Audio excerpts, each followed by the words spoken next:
How's it going, my Comic Shed Army? We're here today with Dan Fogarty, the creator of World War Hell. How you doing, Dan? I'm doing fine, boss man. How are you? Doing good. Another beautiful Sunday, right? Yep. All right. So, what is World War Hell? That's an interesting thing. World War Hell is basically a story about a demon invasion of Earth that happens in 1944, during the invasion of D-Day, like a little after the invasion of D-Day. In our world, as Greg Levite, if you go and watch his interview, he explains that heaven and hell, they are basically planets. They're not, the spiritual realm and all that like we see it. The planet hell opens up and just wreaks havoc on the Germans and the Americans, and they have to band together in order to throw the forces of hell back. There is a character that is born out of this. His name is Blitzkrieg. His name is Klaus Krieger, and he is a World War I veteran, and he forms a group during this called the Hellions. The Hellions are the best of the best of all the military forces in the European theater at the moment. Germans, Soviets, and Americans. And we have these things also, they get so desperate, we have these things called Frankentanks. Frankentanks are smashed together Allied and Axis tanks. The reason they have to do that is because during World War Hell, when it first happens, the supply lines get so screwed up. The air's down, the ocean's down, and these creatures are spilling out all over the place. In Europe, America, Japan, or the European operation, the Pacific Theater operation, and there are going to be some events that happen in World War Hell that's going to have lasting effects into the Braincage universe going forward. So I came to Greg originally with this idea years ago. I was originally, you ever heard of Doomcock? Doomcock? Doomcock. No. Yeah. I haven't heard of it. It's basically, I met him on there. It's basically, we gripe about stuff such as, like how there's no good stories in Hollywood and all that anymore. So we were going and someone was talking about figures on there. So I go and say something. I said, yeah, why don't you try SH Figure Arts, because I'm really into figures. And SH Figure Arts is like the Japanese version. It like makes Hasbro the Black Series look really, really amateur. So Greg contacted me, and Greg contacted me after I said something, and we started talking. He's like, yeah, I'm going to do this thing called, called Gun Demon. So we started talking, and I said, I have this little book that I had an idea for years ago, but I don't know how to do it, so you can use it if you want, called World War Hell. So he really, really loved it. And, he was trying for months to get me to say, oh, you got to write it. And I basically put my hands up like, dude, no, I don't want to write this. I don't even know where to start. But Greg, after a while, he says, it's a great idea. It's a winner. You got to do this. And after a while, because, you have to take everything with, like, people that approach you on the internet with a grain of salt. So I'm like, oh God, he's trying to sell me snake oil. Says next he's gonna tell me he's a Nigerian prince that's gonna want like my routing numbers. So after a while, and I found out he's legit. One day I was like, screw it, man, let's do it. So I went and put my down payment for Carlos Villas, and we got my first demon done, and then it was just straight after that. We went through a whole creative process with World War Hell. Before we put pen to paper, we go through a quality control. We have to be careful not getting too many cooks in the kitchen, if you know what I mean, because we won't get anything done. But what I'll do is I'll write this down, write a script down, and say, okay, this is what I feel like it's going. So I'll go to Greg, and he's like, I think we could do a little bit better than that. Then one of my other guys, I'll get like another guy from Braincage look and says, yeah, why don't we do this? And then what happens is we amalgamate it together, and it comes out even better than what we thought. And is this going through Kickstarter, or y'all? How can people get it or back it, or where can they even find it? It's going to be on World War Hell issue 0 is going to be on Indiegogo for Gun Demon. And World War Hell is going to be on Indiegogo straight after that. It's getting close to getting done. I'm still, paying for pages. All scripts done. Script for World War Hell 1 and 2 are pretty much done. It's just getting the process of getting, all paid. I'm actually in the middle of 3, 4, and 5 that I'm writing on. Are you going to run the Kickstarter for issue 1 and 2 consecutively? Yeah, more than likely. I'd like to do that, see how that works. I want to try it small at first. It may change. I may try to get the whole series done, but, I know that especially nowadays, there's only so much people can give money-wise, so I might just do 1 and 2, small package, see how that goes. One of the theories I want to do, or things I want to do, is so I don't get burned out on one series, is I kind of like the idea that they do for, like, I would say, like, television, all that, where they do seasons. And, arcs and all that, how we call them comics, like arcs and all that. So what I want to do is basically write World War Hell, and then this is what I'm announcing today on Braincage Unlimited, on the preliminary. I'm going to write another book so I don't just get burned out on that one, called The Man Named Razor, post-apocalyptic cyberpunk. Ooh, I like that. The premise is that Death gets tricked into breaking one of the seals to the end of the world out of order. Now the end of the world can't happen. So it's the whole idea is that the devil and God punish him, and they said, "You screwed it up. We can't have the end of the world now." So they put him into the body of a rotting corpse, and he has to go and basically live on the wasteland of Earth. And that's the premise of The Man Named Razor. Yes. And I like the concept, but I'm not a fan of the name. But yeah. It's still a work in. Yeah, it's still a work in progress. We're going to work on it. Usually, I'll come at them with a title. Right now, that's what I'm thinking of it. Thinking of the title right now, but it'll probably change. But yeah, we're going to have so much fun with this. We've got a group in there called Tech Scabs.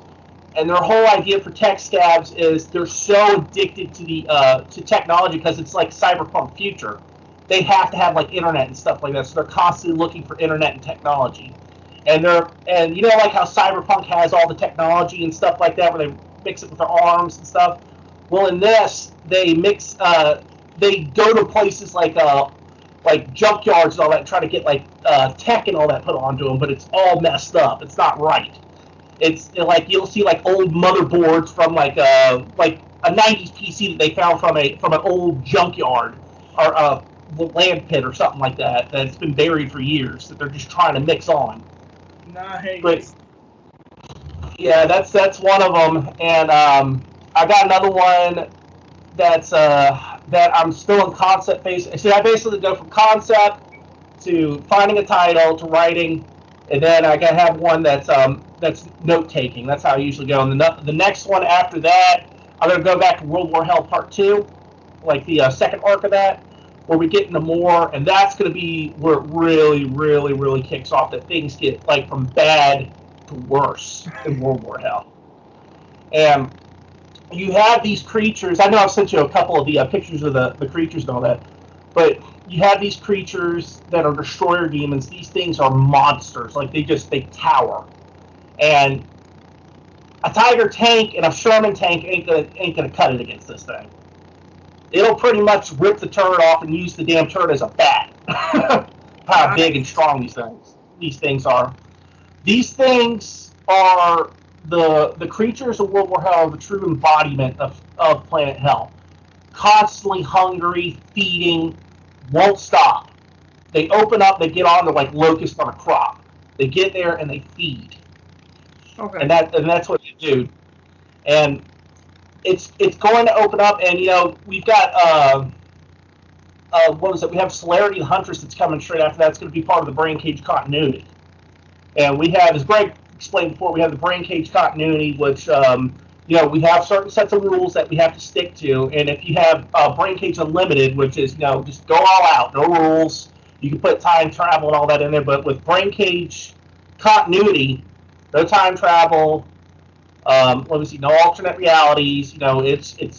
What you see is what you get. It's right there. It's Ford.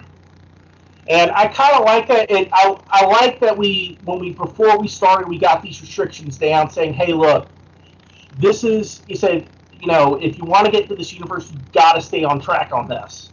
You got to stay on this. This is, and then our guys also talk with each other too about how our stories are going to interact. Like if Greg says, hey, I tell Greg, say, hey, I want to do this. He'll go and say, hey, don't do this. The reason you don't do this is because it'll mess up this character or this character because I have this character doing this. And I'll talk to Ben too, who's working on Celerity the Huntress. And that book I think is going to be extremely awesome too. I am so excited about that one. His character is chef's kiss. It's beautiful. Is it out now, or any of these books that you're telling me about on Kickstarter currently? No, they're coming. Greg's campaign is on Indiegogo right now for World War Hell Zero and Gun Demon. Okay. Those are the two that right now. So sign up for those if you want to get a taste of World War Hell for issue 0. And I will tell you, the two characters in there are Krang and Blitzkrieg. Krang is a lot of things too. Is like someone was asking about why do you use a German as one of the good guys, and I was like, he survived. He was who they could get. I mean, beggars can't be choosers. I mean, if you're looking at extinction, you don't care who's going to pick up a rifle right next to you. You're going to fight with them. Right. And Krang has got an interesting story. He hates Soviets. He really does hate Russians. The reason he hates Russians is he went to the Eastern Front, and when he was at the Eastern Front, he was an MG-42 gunner, and the MG-42 gunner was usually had an assistant gunner, and a lot of times the assistant gunners were crazier than the damn MG-42 gunners. One of the strategies that the MG-42 gunners, assistant gunners had is they would literally grab the bipod, put it on their shoulder, walk forward while the MG-42 gunner was firing, like this over their shoulder. And you would get a really great relationship with your guy after a while. Like, you would almost be like your brother because you're constantly with him. Well, on the Eastern Front, he and Prang got captured. And he basically watched his assistant gunner get tortured and killed right in front of him by the Soviets. And he got wounded too, and that just gave him a real piping hate for the Soviets. They got him home, and they said that he was a hero and all that after he escaped, and and when D-Day started up, they needed people to the front, so they just moved him to whatever unit they could and just said, go to the front to where the Americans and the British are. We need you there right now. But oof, one of the and that's one of the things I find interesting about Prang is he's thrown into the situation. He's already hardened enough. He's already seen enough hard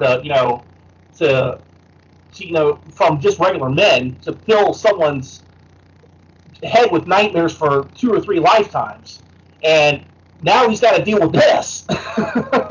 Yeah. So is any of this kind of, I guess you would say, is any of this factual to history? Like, are you a history buff? Yes, I am a history buff. There are certain things we have to because that's one of the things I talked to Greg and a few of the guys for, because I was really, really hardcore on certain things on history-wise, and he's like, look, some of the things you're going to have to cut on because you've only got so many pages to fit it in. Right. If you try to do too much, World War Hell's not going to be, it's going to be an anthology. Like, it's going to be longer than War and Peace. But there's certain things that I'll go in, like with my artists and all that, I'm a big bugaboo on. Like, one of the inks that I just got done that I didn't catch, we're going to have to go back, and we forgot something on it. I was like, oh, God, I can't believe I forgot that, because I'm working a day job and all that, too. And I'm like, oh, Jesus. So now I got to go get my, see if I can't get one of my dudes, my penciler to pencil it in, and hopefully my inker can go ahead and just re-ink that little spot. It's really not that big, but it's like little bugaboo things like that. Just like, oh Jesus, why did I do that? Right. So is it like a little badge or a medal missing or something? Yeah, it's a basically it's a German soldier being torn in two, and there's a the eagle and swastika badge right here that they all wore, Right. and all of them had on their tunic. And I was like, oh Jesus, I forgot that. I cannot believe I forgot that. And I was, and there's a couple of things too. Like I try to put little hints and all that, little tidbits of factual information. Like on the Eastern Front, when D-Day happened, a lot of the Germans didn't think, Hitler especially didn't think that the Allies would have the balls to invade. So they put like second line units up there. So like you got guys, that's why like in Saving Private Ryan, you hear those guys with their hands up screaming. No, that's not German. They're saying that's Czechoslovakian. They basically, those were conscripts from Czechoslovakia that they threw there. They just threw like their second tier units, and you can also see that in some of the weapons they had. They had World War One German MGs that they threw on the eastern, or on the seawall. That because they put all their stuff, the good stuff, to the Russian front. And So when do you plan on this book hitting Indiegogo? I'm hoping in the next couple months, probably maybe 4 or 5 months, hopefully, maybe sooner. All right. Where can people follow news about you and the book? World War Hell Dan on Twitter. That's me. There's also a World War Hell fan page on Facebook. There's also the Braincage Facebook page, and you can follow us there. And one of the things too is we've also got one of our first titles too, not only for the Braincage continuity. We have Paul Rober's 21 Demons coming out for Braincage Unlimited, which I'm hoping, if everything goes well, then I'll start putting my book out on the Unlimited title too, where I can just go hardcore on it and just what I want. Right. Are people going to be able to get these books in their comic shop? Yes, Greg is working on that too. I'm gonna probably try to. We've got a couple shops that I live. I live like literally in a art school city, so there's comic shops. What state? Georgia, Savannah, Georgia. There's nice. A school called SCAD, Savannah School of Art and Design. We have a lot of guys that go there, and we've got a bunch of just comic shops all over the dang place. Like, they're not quote unquote just comic shops, but geeked ins where they have like Funko Pop. Ugh, I hate Funkos. I'm sorry for the. I'm sorry. I just can't stand those cold dead eyes like a shark. Right. But yeah. Do you have any social medias or anything you want people to follow? Yeah, World War Hell Dan on Twitter. It's World War Hell DA1 on Twitter. There's also Facebook. You can go there and you can look up World War Hell. That's me. And that's a Facebook group that I have. Braincage Multimedia. I'm also on that. The thing about me is I don't usually try to inundate my social media with just useless. I'll like maybe you do a meme or timber so often, but the problem is like with my social media, I don't want to put anything out unless it's something that's concrete, like unless I have like art and all that stuff, because I just don't want to overload people. Got you. Because that's when people hear too much of your personal opinion on certain things, it can piss people off and turn them away. So I try to keep that separate, and my whole thing is, you want to look on those are just work. This is what I've done. I'm supporting this comic book creator. I'm supporting this other comic book creator. I'm supporting Braincage. That's me. All right. Well, before we go, is there anything you want to say to the people? Yes. Please back Gun Demon Greg. If not for World War Hell, just for Greg is one of the hardest working guys in this community right now. There's a lot of them too, and he's topped right up there.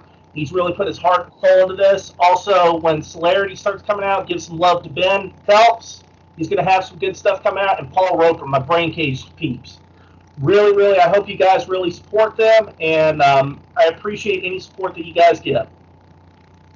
All right, thank you. All right, no problem. What? You mean you haven't subscribed to Comic Chat Authority? Oh, come on. Subscribe already. What are you waiting for? It's no big deal. Like, man, don't forget to tell him to hit that like button. Yeah, that too. Just subscribe.